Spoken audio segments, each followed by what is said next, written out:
ಪಂದ್ಯಾಟ ಆರಂಭ. ಈ ಬಾರಿ ಶಾರ್ಟ್ ಆಗಿರ್ತಕ್ಕಂಥ ಚೆಂಡು ಪುಲ್ ಮಾಡೋ ಪ್ರಯತ್ನ ರಾಜ ಮಾಡಿದ್ರೆ ಸಿಕ್ಸರ್. ಇವಾಗ ಮಿಡ್ ವಿಕೆಟ್ ಮೇಲ್ಭಾಗದಲ್ಲಿ ಆರಂಭಕ್ಕೆ ಸಿಕ್ಸರ್ಗೆ ಅವಕಾಶವನ್ನು ಜಾಯ್ಸನ್ ಮಾಡಿಕೊಟ್ರು. ಮತ್ತೆ ಪಂದ್ಯಾಟ ಉಡುಪಿ ತಂಡವನ್ನು ಪ್ರತಿನಿಧಿಸುವ ಆಟಗಾರ ಕೂಡ. ಈ ಬಾರಿ ಮತ್ತೆ ಬ್ಲಾಕ್ ಆಲ್ ಆಗಿರ್ತಕ್ಕಂಥ ಚೆಂಡು ಜಾಯ್ಸನ್ ಬಂದಷ್ಟೇ ವೇಗದಲ್ಲಿ. ಮತ್ತೆ ಪಂದ್ಯಾಟ ಮುಂದುವರಿಕೆ ಕಾಣ್ತಾ ಇದೆ. ಎರಡು ತಂಡಗಳಿಗೆ ಕೂಡ ಪ್ರಾಮುಖ್ಯತೆ ಪಂದ್ಯ. ಶಾರ್ಟ್ ಆಗಿರ್ತಕ್ಕಂಥ ಚೆಂಡು ಈ ಬಾರಿ ಮಿಡ್ ವಿಕೆಟ್ ಮೇಲ್ಭಾಗದಲ್ಲಿ ಫುಲ್ ಶಾಟ್ ಅನ್ನು ಮಾಡ್ತಾ ಇದ್ದಾರೆ. ಸಿಕ್ಸರ್. ಇವಾಗ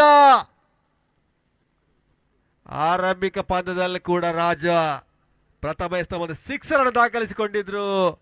ಈ ಹಂತದಲ್ಲಿ ಕೂಡ ಸಿಕ್ಸರ್ಗೆ ಅವಕಾಶವನ್ನ ಸುಶಾಂತ್ ಮಾಡಿಕೊಡ್ತಾ ಇದ್ದಾರೆ.